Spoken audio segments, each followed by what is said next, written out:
नमस्कार दोस्तों क्या भारत में ट्रांसजेंडर राइट्स को खत्म किया जा रहा है? क्या 2014 में सुप्रीम कोर्ट ने जो ऑर्डर पास किया था, क्या उसको पलटने की कोशिश है? क्योंकि कल लोकसभा से ट्रांसजेंडर बिल पास हुआ, जिसको लेकर काफी हंगामा हो गया। ऑपोजिशन ने बॉयकॉट कर दिया था। आप देख सकते हो ये खबर, activist condemn transgender bill passes in Lok Sabha. इसको डिटेल से समझेंगे कि आखिरकार हुआ क्या है। 2019 में भी एक कानून आया था, फिर उसके बाद अमेंडमेंट किया जा रहा है, तो यहां पर चीजें चल क्या रही हैं, ट्रांसजेंडर इतना गुस्से में क्यों है, वो सब कुछ मैं आपको डिटेल से बताऊंगा। चलिए आगे बढ़ते हैं, लेकिन उससे पहले आप सबको बता दूं, आप में से जो भी लोग यूपीएससी की तैयारी कर रहे हैं, अभी सफलता महोत्सव चल रहा है 2025 का। जिस तरह से रिजल्ट आया, 60% फ्लैट डिस्काउंट 27 मार्च तक आपको मिल जाएगा 2027 और 28 कोई भी बैच पर, जिसमें प्रीलिम से लेकर इंटरव्यू तक की पूरी तैयारी कराई जाती है। अगर आपको यूज करना है ये कोड अंकित लाइव, तो आप इसको अवेल कर पाओगे। और ये फोन नंबर है, कोई भी डाउट हो, प्रॉब्लम हो बैच से रिलेटेड, इस पर कॉल करिए, मेरी टीम आपको अच्छे से गाइड कर देगी। चलिए शुरुआत करते हैं। सबसे पहले देखते हैं कि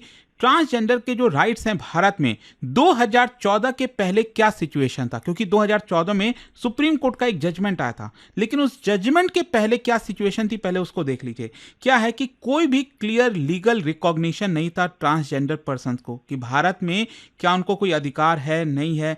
किसी भी प्रकार का लीगल रिकॉग्निशन ट्रांसजेंडर्स को नहीं मिला हुआ था। और यहां पर जो सोशल मार्जिनलाइजेशन था, चाहे वो एजुकेशन के फील्ड में कहिए, जॉब्स कहिए, हेल्थ केयर कहिए, हर जगह आपको बहुत ज़्यादा देखने को मिलती थी। फिर यहाँ पर आइडेंटिटी का भी काफ़ी ज़्यादा प्रॉब्लम था। जो डॉक्यूमेंट्स हैं वो प्रोवाइड नहीं किए जाते थे। मतलब हमारे देश में सिर्फ मेल और फीमेल, यही बाइनरी में चीज़ें चलती थी, कि वो मेल होगा और ये फीमेल होगा, और जो ट्रांसजेंडर्स थे वो बीच में फंसे रह जाते थे। अब क्या होता है, 2014 में एक बहुत बड़ा निर्णय आता है, NALSA versus union of India. यहां पर थर्ड जेंडर को पहली बार भारत में रिकॉग्नाइज किया गया। ये एक बहुत बड़ा लैंडमार्क जजमेंट कहा जाता है, मतलब ये फाउंडेशन बोला जाता है। ये जजमेंट की वजह से जो ट्रांसजेंडर के राइट्स हैं भारत में, उसका फाउंडेशन हुआ। और यहां पर आप देख सकते हो जो सबसे इंपॉर्टेंट जो बात कही गई थी सुप्रीम कोर्ट के द्वारा, वो ये था कि self identification of gender is the fundamental right.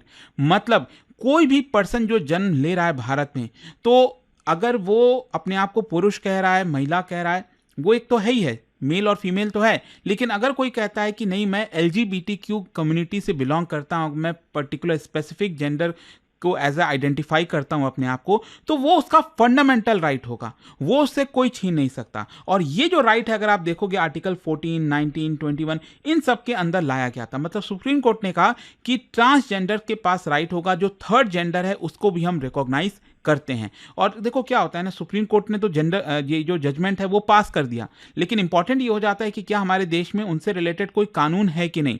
तो इसी को देखते हुए 2019 में फाइनली सरकार जो है कानून लेकर आती है, transgender persons protection of rights act 2019। अब इसमें कुछ इंपॉर्टेंट चीजें थी, जैसे सबसे पहले लीगल रिकॉग्निशन दिया गया ट्रांसजेंडर पर्संस को कानून के तहत। फिर दूसरा क्या है कि एंटी डिस्क्रिमिनेशन प्रोविजंस लाए गए, कि अगर ट्रांसजेंडर्स के खिलाफ कोई डिस्क्रिमिनेशन होगा तो उसको ये सजा होगी, ठीक है। फिर है यहां पर जो अगेन ये काफी कंट्रोवर्शियल था, वो ये था सर्टिफिकेशन वाया डिस्ट्रिक्ट मजिस्ट्रेट। मतलब यहां पर आपको सर्टिफिकेट लेना पड़ेगा, डीएम जो है वो सर्टिफिकेट दे देगा और आप वो थर्ड जेंडर के अंदर में आ जाओगे। और साथ ही साथ सरकार ने एक और चीज की, और जो अच्छा कदम था वो था वेलफेयर स्कीम्स, कि ट्रांसजेंडर्स को भी वेलफेयर स्कीम्स का फायदा मिलना चाहिए, वो चाहे वो स्कूल्स हो, राशन हो, जो भी चीजें होती है ना वेलफेयर स्कीम, उसमें भी उनको हक मिलना चाहिए। लेकिन इसको लेकर भी क्रिटिसिज्म हो रहा था। ये मैं 2019 की बात कर रहा हूं। यहां पर ब्यूरोक्रेटिक सर्टिफिकेशन, मैंने बताया ना कि यहां पर डीएम से सर्टिफिकेट लो। आप जानते हो हमारे देश में एक सर्टिफिकेट लेने में मतलब पसीने छूट जाते हैं, कितना घूस खिलाना पड़ता है, क्या होता है, वो तो आप सब जानते ही होंगे। फिर इसके अलावा रिजर्वेशन प्रोविजन, कोई भी रिजर्वेशन प्रोविजंस नहीं था ट्रांसजेंडर्स को लेकर, इसको लेकर भी क्रिटिसाइज किया गया। और जो पनिशमेंट था कि अगर कोई पर्सन डिस्क्रिमिनेट करेगा ट्रांसजेंडर्स के खिलाफ, तो पनिशमेंट कोई बहुत हैवी नहीं डाला गया, फाइन कोई बहुत हैवी नहीं डाला गया, ताकि यहां पर वो डिटरेंस का काम करे। अच्छा, क्वेश्चन ये आता है कि 2026 में फिर क्या हो रहा है, क्योंकि कानून तो 2019 में आ गया था। तो गवर्नमेंट का ये जस्टिफिकेशन है कि देखो यहां पर जो नॉन ट्रांसजेंडर इंडिविजुअल्स हैं वो इसका बेनिफिट उठाने लग गए हैं, वो इसका मिसयूज उठाने लग गए हैं। मतलब सरकार ये जो वेलफेयर स्कीम्स वगैरह दे रही है, उसका गलत बेनिफिट उठाया जा रहा है नॉन ट्रांसजेंडर इंडिविजुअल्स के द्वारा। यहां पर ट्रांसजेंडर कौन होगा उसका प्रॉपर डेफिनेशन प्रोटेक्शन नहीं है और इसी की वजह से कई प्रॉब्लम आ जाती है और यहाँ पर वेरिफिकेशन मैकेनिज्म जो है उसकी आवश्यकता है। इसी की वजह से सरकार ने कहा कि हमें यहाँ पर अमेंडमेंट लाना होगा 2019 के कानून में, ताकि जो ट्रांसजेंडर्स को फायदा होता है उसका कोई गलत इस्तेमाल ना कर सके। लेकिन मैं आपको बता दूं, जो क्रिटिक्स हैं उनका ये कहना है कि सरकार ये जो अमेंडमेंट लाई है ना, वो एक्चुअली उनके राइट्स को छीन रही है, उनके राइट्स को बढ़ा नहीं रही है। वो मैं आपको बताता हूं कैसे, क्योंकि इसमें कई प्रोविजंस है। ये जो अमेंडमेंट लाया गया, इसका नाम देख सकते हो, transgender persons protection of rights amendment bill 2026। तो ये लोकसभा से कल पास हो गया, अब इसको राज्यसभा से पास होना है, ठीक है, ये चीज ध्यान रखिएगा। अब ये जो बिल पास हुआ है, इसमें सबसे इंपॉर्टेंट जो पहला चीज है वो है removal of self identification principle. याद है मैंने आपको बताया था 2014 में जो जजमेंट आया था सुप्रीम कोर्ट का, उसमें कहा गया self identification of gender is the fundamental right. लेकिन सरकार ये जो अमेंडमेंट कर रही है उसमें सेल्फ आइडेंटिफिकेशन के प्रिंसिपल को हटा रही है। मतलब एक व्यक्ति अपने आप को खुद से आइडेंटिफाई नहीं करेगा, मतलब आप मेल हो फीमेल हो वो तो चलो जैसे चल रहा है वो तो ठीक है, लेकिन अगर कोई ट्रांसजेंडर है, कोई LGBTQ कम्युनिटी से रिलेटेड है, तो यहां पर वो अपने आप से ये नहीं कह देगा कि मैं इस पर्टिकुलर गे हूं, लेस्बियन हूं, मतलब किन्नर हो या जो भी है, वो आप खुद से नहीं बताओगे।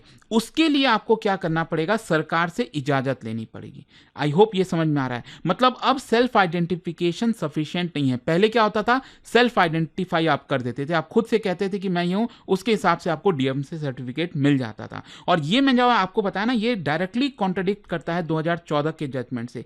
मतलब ये हुआ स्टेट बिकम्स अथॉरिटी एक पर्सन के आइडेंटिटी पर। अब क्वेश्चन ये है कि फिर कैसे आइडेंटिफाई होगा, तो यहां पर मेडिकल वेरिफिकेशन सिस्टम लाया गया। ये जो नया अमेंडमेंट लाया गया, इसमें क्या होगा, जो पर्सन है जो थर्ड जेंडर से बिलोंग करता है उसको अपने रिकॉग्निशन के लिए अप्लाई करना पड़ेगा। फिर मेडिकल बोर्ड होगी, वो इवैल्यूएट करेगी, जो बायोलॉजिकल ट्रेट होता है, जो साइकोलॉजिकल असेसमेंट है वो किया जाएगा, और उसके हिसाब से जो मेडिकल बोर्ड है वो रिकमेंड करेगी कि आपको थर्ड जेंडर में डालना है कि नहीं डालना है, और वो डिस्ट्रिक्ट मजिस्ट्रेट को बताएगी, और डिस्ट्रिक्ट मजिस्ट्रेट सर्टिफाई करेंगे आपको फिर कि आप इस थर्ड जेंडर में बिलोंग करते हो। तो ये यहां पर अब नया प्रोसेस आ गया है कि मेडिकल बोर्ड के थ्रू इवैल्यूएशन किया जाएगा। अब प्रॉब्लम इसमें यह है कि ये बॉडीली जो ऑटोनॉमी है कि हमारे शरीर पर हमारा हक है, उसको ये वॉयलेट करता है। ये जो मेडिकलाइजेशन ऑफ आइडेंटिटी है उसको रीइंफोर्स करता है। यहाँ पर हेरेसमेंट के चांसेस बढ़ जाते हैं, करप्शन हो गया, एक्सक्लूजन हो गया। मतलब अब राइट बेस्ड से सर्टिफिकेशन बेस्ड सिस्टम की तरफ हम जा रहे हैं, और इसीलिए अगर आप देखिए तो इतना विरोध हो रहा है। मतलब अब आप देखोगे जो डेफिनेशन है उसमें भी चेंजेस किए गए हैं। ट्रांसजेंडर का जो डेफिनेशन है वो बहुत नैरो कर दिया गया है। बहुत से ऐसे ट्रांसजेंडर्स हैं, for example gay, lesbian, bisexual, इनको हटा दिया गया है। मतलब उनको आइडेंटिफाई नहीं किया जाएगा। जो सेल्फ परसीव्ड जेंडर आइडेंटिटी होता है उनको रिकॉग्नाइज नहीं किया जाएगा। और कई जो नॉन बाइनरी और जो जेंडर फ्लूइड आइडेंटिटीज है ना, जैसे आज के डेट में आप देखोगे LGBTQ, मतलब इस तरह से बहुत सारे हैं, प्लस प्लस, मतलब इसमें और भी कई सारे आपको जोड़ते हुए देखने को मिलेंगे, बहुत लंबी लिस्ट है, ठीक है। तो सरकार कह रही है कि हम इनको ऐसे इस तरह से रिकॉग्नाइज नहीं करेंगे। हम सिर्फ और सिर्फ जो इंटरसेक्स पर्सन्स हैं और जो ट्रेडिशनल सोशो कल्चरल ग्रुप्स हैं ना, भारत में आपने देखा होगा हिजड़ा, किन्नर, इनको ही बस आइडेंटिफाई किया जाएगा, इन्हीं को बस सर्टिफिकेट मिलेगा थर्ड जेंडर का। ये जो LGBTQ+, ये जितने सारे आप देख रहे हो ना, गे, लेस्बियन, बाई से, इनको यहां पर रिकॉग्नाइज नहीं किया जाएगा, उनको सर्टिफिकेट नहीं मिलेगा। एंड ये एक बहुत बड़ा कारण बन गया है। मतलब LGBTQ+ कम्युनिटी के बहुत बड़े सेक्शंस जो हैं, जो लोग हैं, वो अब उनको बाहर कर दिया जाएगा, उनका रिकॉग्निशन छीनने जा रहा है। फिर इसके अलावा ये जो बिल पास हुआ है, इसके अंदर जो पीनल प्रोविजंस हैं उसको भी थोड़ा स्ट्रॉन्ग कर दिया गया है। मतलब अगर कोई जबरदस्ती करके किसी पर्सन का जेंडर चेंज करा रहा है तो उसको, उसके ऊपर जो सजा है वो और सख्त कर दी गई है। कोई अब्यूज कर रहा है, वायलेंस कर रहा है ट्रांसजेंडर्स के साथ, तो उसके ऊपर भी पनिशमेंट बढ़ा दिया गया है। ट्रैफिकिंग हो गया, बॉन्डेड लेबर हो गया, ये सारी चीजें। पॉजिटिव एस्पेक्ट ये है कि यहाँ पर जो स्पेसिफिक वल्नरेबिलिटीज हैं ट्रांसजेंडर पर्सन्स के, उसको रिकॉग्नाइज किया गया है। लेकिन ओवरऑल ये है कि यहाँ पर जो स्टेट का रोल है, जो गवर्नमेंट का रोल है, कि गवर्नमेंट यहाँ पर आइडेंटिफाई करेगी, सर्टिफिकेट जो है सेंट्रलाइज हो रहा है, ब्यूरोक्रेटिक स्ट्रक्चर बढ़ रहा है, तो ये यहाँ पर इंपॉर्टेंट चीज आ जाती है। वैसे अगर आपको इसको इंटरनेशनल पर्सपेक्टिव से देखोगे तो भारत, क्योंकि यहां पर जो विरोध हो रहा है ना, उसमें यही कहा जा रहा है कि हम पीछे की तरफ जा रहे हैं। For example self ID, internationally global trend trend ये है, फॉर एग्जांपल अर्जेंटीना, माल्टा, कई सारे देशों में, कि पर्सन खुद से बताता है कि मैं इस पर्टिकुलर सेक्शन से बिलोंग करता हूं, तो उसको रिकॉग्नाइज कर दिया जाता है। लेकिन यहां पर हमने उसको रिजेक्ट कर दिया है। फिर मेडिकल रिक्वायरमेंट, दुनिया भर में मेडिकल रिक्वायरमेंट्स हट रहे हैं कि क्यों किसी को मेडिकल इवैल्यूएशन के थ्रू जाना पड़े, लेकिन सरकार ने अमेंडमेंट के थ्रू इसको इंट्रोड्यूस कर दिया है। फिर इंक्लूसिविटी, ये एक्सपैंड हो रहा है कि ज़्यादा इंक्लूसिव हमें बनाना है, लेकिन भारत में इसको रेस्ट्रिक्ट किया जा रहा है। मतलब कहीं ना कहीं इंटरनेशनल ह्यूमन राइट्स जो रूल्स हैं, नॉर्म्स हैं, उसमें भारत पीछे की तरफ जा रहा है। अच्छा, सोशल और पॉलिटिकल रिएक्शंस क्या आप देख सकते हो, यहाँ पर एलजीबीटीक्यू कम्युनिटी जो है उसको लेकर प्रोटेस्ट कर रही है।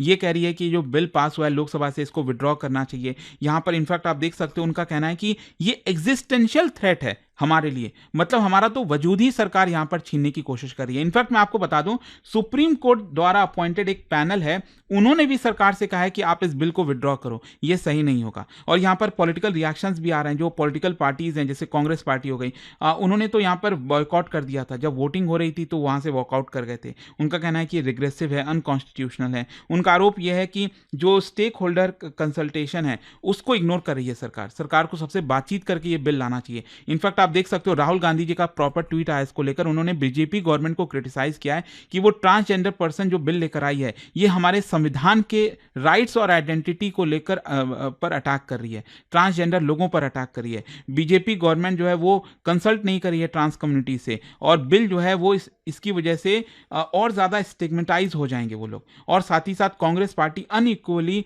बिल को अपोज करती है, ऐसा यहां पर उनका कहना है। खैर, इसका ओवरऑल इंपैक्ट क्या आएगा, जो कि ट्रांसजेंडर कम्युनिटी की बात करें तो उनके आइडेंटिटी पर इंपैक्ट आएगा, एक्सक्लूड किया जाएगा, हैरेसमेंट का डर है यहां पर अथॉरिटीज के द्वारा। यहां पर हेल्थ केयर में जो मेडिकल बोर्ड्स हैं वो एक गेट कीपर की तरह बन गई है कि वो बताएगी कि कौन ट्रांसजेंडर है नहीं है। फिर वेलफेयर एक्सेस बहुत सारे लोग लूज कर जाएंगे क्योंकि वो रिकॉग्नाइज नहीं होंगे। मे भी हो सकता है मामला वापस से सुप्रीम कोर्ट में पिटीशन डाला जाए कि देखिए सरकार जो बिल लाई है, पास करा रही है, ये असंवैधानिक है। तो मे भी शायद आगे चलकर सुप्रीम कोर्ट जो है उसको अनकॉन्स्टिट्यूशनल करार दे सकता है, देखना होगा। बट आई होप कि कल से इसके बारे में इतनी जो चर्चा चल रही थी वो आपको डिटेल में समझ में आ गई होगी। और जाने से पहले एक बहुत ही इंटरेस्टिंग क्वेश्चन, ट्रांसजेंडर से रिलेटेड 2 स्टेटमेंट दिया है, बताना कौन सा करेक्ट है। और इसका राइट आंसर आप सब जानते हैं, मेरे इंस्टाग्राम पर तो मिलेगा ही, वहां पर अगर आप नहीं हो कोई बात नहीं, टेलीग्राम से ले सकते हैं इसका सही उत्तर। और दोस्तों, जैसा मैंने आपको बताया, अगर आप यूपीएससी की तैयारी कर रहे हैं, कोई भी बैच चाहते हैं, आपको बस यूज करना है ये कोड अंकित लाइव, मैक्सिमम डिस्काउंट के लिए। सफलता महोत्सव के दौरान 60% फ्लैट डिस्काउंट मिल रहा है हमारे सभी यूपीएससी कोर्सेज पर। कोई भी अगर आपको डाउट हो, प्रॉब्लम हो